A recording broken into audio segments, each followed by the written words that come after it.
Depuis 2017, Faustine Bollaert est aux commandes du programme Ça commence aujourd'hui sur France 2. L'émission est diffusée tous les débuts d'après-midi et rencontre beaucoup de succès. Elle est même devenue un rendez-vous incontournable. Sa force, si est bien sûr les témoignages des intervenants sur les sujets les plus variés, aussi positifs que négatifs.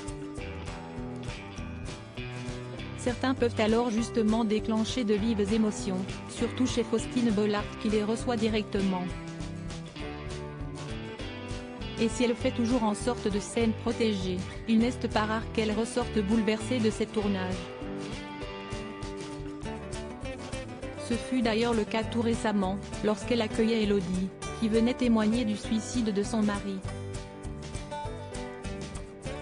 La présentatrice, très touchée par son invité, avait fini par oublier les caméras pour aller l'étreindre.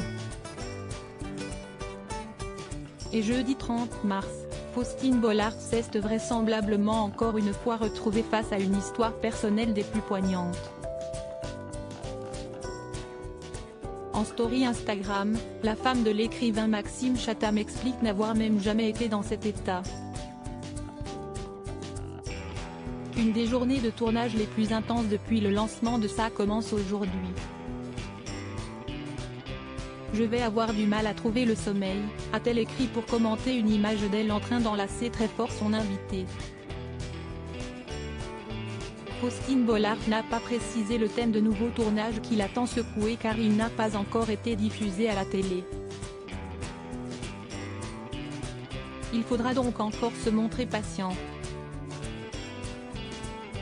J'ai appris à mettre de la distance entre ce que j'entends sur mon plateau et moi. L'animatrice n'a jamais caché se trouver parfois submergée par les témoignages de ses invités. À tel point que cela a même eu des répercussions sur ses enfants. Ce fut alors le déclic pour Faustine Bollaert qui a décidé de se faire accompagner si elle voulait continuer de présenter Ça commence aujourd'hui. Là, je n'y arrivais plus. J'étais en train de les embarquer dans mes noirceurs, et je n'avais pas le droit. Je devais me faire accompagner, avait-elle admis pour le magazine Psychologie Magazine en 2021. Et si est donc auprès d'un thérapeute qu'elle a trouvé refuge. Depuis, j'ai appris à mettre de la distance entre ce que j'entends sur mon plateau et moi.